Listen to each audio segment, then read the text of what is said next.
Salam jumpa dengan saya dalam seri video pembelajaran untuk adik-adik siswa yang ada di kelas 9. Salam sejahtera untuk kita semua. Shalom. Nah, adik-adik, apa kabar di saat ini? Pasti baik, sehat, kuat, diberkati oleh Tuhan. Itu karena Tuhan kita luar biasa.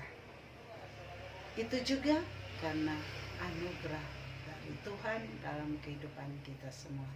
Nah, adik-adik, untuk pertemuan saat ini kita akan belajar dalam mata pelajaran Pendidikan Agama Kristen dan Budi Pekerti dengan materi Gereja Peduli kepada Sesama yang Sakit. Materi ini dapat kita baca bersama dalam buku siswa kelas 9 bab 9 revisi tahun 2018 kurikulum 2013. Nah, adik-adik, adapun tujuan indikator pencapaian kompetensi yang akan kita pelajari bersama yaitu: pertama, kita akan membaca kitab Injil Matius pasal 15 ayat 29 sampai 31, dan kita akan menyebutkan macam-macam penyakit yang disembuhkan oleh Tuhan Yesus dan juga mengapa Yesus menyembuhkan orang-orang sakit waktu itu.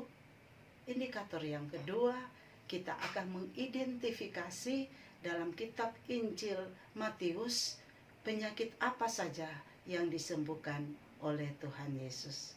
Dan indikator yang ketiga, kita akan menyebutkan dua contoh bagaimana pelayanan gereja terhadap sesama yang sakit pada masa kini.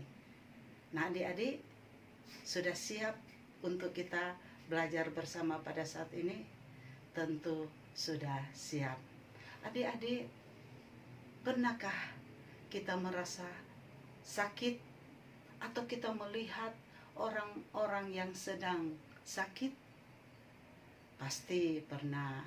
Nah, adik-adik, kalau kita sakit, pasti kita merasakan badan kita lemah, tidak berdaya, menderita, bahkan membutuhkan orang untuk menolong kita.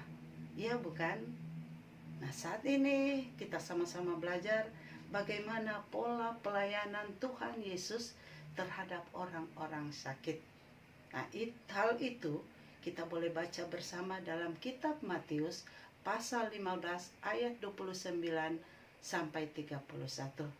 Dan lebih khusus dalam ayat 30 dituliskan bahwa banyak orang yang datang kepada Yesus berbondong-bondong membawa orang-orang yang sakit seperti sakit lumpuh, orang timpang, orang buta, orang bisu, dan penyakit lainnya mereka bawa di bawah kaki Yesus. Lalu apa respon? Apa pelayanan Yesus terhadap orang-orang sakit waktu itu? Dia berbelas kasihan, sehingga dengan kuasanya dia menyembuhkan. Dan apa yang terjadi? Ada mujizat. Mujizatnya, orang lumpuh dapat berjalan, orang timpang dapat berjalan, orang buta dapat melihat, orang bisu dapat berbicara. Luar biasa kan Tuhan kita Yesus Kristus yang begitu peduli, penuh belas kasihan kepada orang-orang yang sakit. Nah, adik-adik, mengapa Yesus menyembuhkan orang-orang sakit waktu itu? Yang pasti ada alasan. Nah, alasannya itu karena Yesus sangat mengasihi umat manusia. Dia peduli kepada orang-orang yang menderita. Dia berbelas kasihan kepada orang yang membutuhkan pertolongan. Sehingga dia menyembuhkan. Dengan kuasanya terjadi mujizat. Dia menyembuhkan orang-orang yang sakit waktu itu. Dan juga alasannya supaya orang-orang yang sembuh dari sakit, dia boleh bersaksi siapa Yesus itu dengan kuasa mujizat yang terjadi. Dan juga agar supaya orang-orang yang sembuh dari sakit. Bukan hanya sembuh dari sehat jasmani, tetapi juga mereka akan sembuh dari rohani mereka. Mereka memiliki perubahan terhadap sikap kepada Yesus.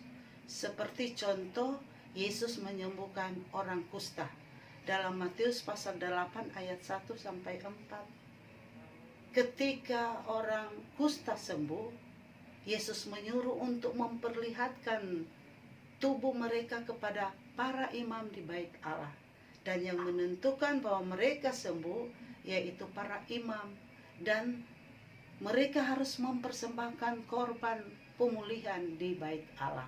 Bukankah itu ada kesembuhan secara jasmani dan rohani? Seperti itu alasan Yesus untuk menyembuhkan. Nah, adik-adik, indikator kedua kita dapat mengidentifikasi selain dalam bacaan Matius pasal 15 ayat 29 sampai 31, kita juga dalam kitab Injil Matius, khususnya ada di Markus, Lukas, Yohanes, tetapi khusus Matius kita dapat membaca macam-macam penyakit yang disembuhkan oleh Tuhan Yesus. Seperti Yesus menyembuhkan orang yang mati sebelah tangan. Nah, itu kita dapat baca dalam Matius pasal 12 ayat 9 sampai 15. Nah, adik-adik, kita bisa bayangkan kalau sudah mati salah satu tangan kita, pasti menderita, tak berdaya. Yesus peduli, berbelas kasihan sehingga Yesus sembuhkan. Ada juga dalam kitab Matius pasal 8 ayat 5 sampai 13, Yesus menyembuhkan hamba seorang perwira di Kapernaum. Seorang perwira ini sebenarnya bukan pengikut Yesus, tetapi ketika dia memiliki iman, percaya pada kuasa Yesus, dia sembuhkan. Begitu juga Yesus menyembuhkan orang yang kerasukan setan dalam Matius 12 ayat 22 khususnya. Orang yang kerasukan setan pasti merasa menderita, dan Yesus mengusir roh jahat sehingga orang yang mengalami sakit kerasukan setan menjadi sembuh dan dia bebas dari penderitaan. Nah, adik-adik, indikator yang ketiga adalah kita akan memberikan contoh pola pelayanan gereja pada saat ini kepada orang yang sakit. Mungkin kita sudah pernah lihat dan kita alami bahwa kalau ada sesama yang sakit, gereja memperhatikan dengan memberikan bantuan diakonia orang sakit. Begitu juga mengunjungi, memberikan pelayanan doa kepada orang sakit. Nah, adik-adik, mengapa kita harus peduli kepada sesama yang sakit? Gereja harus peduli supaya kita sama-sama merasakan akan kuasa dan kasih Tuhan dalam hidup kita. Nah, adik-adik, demikian pertemuan kita pada saat ini.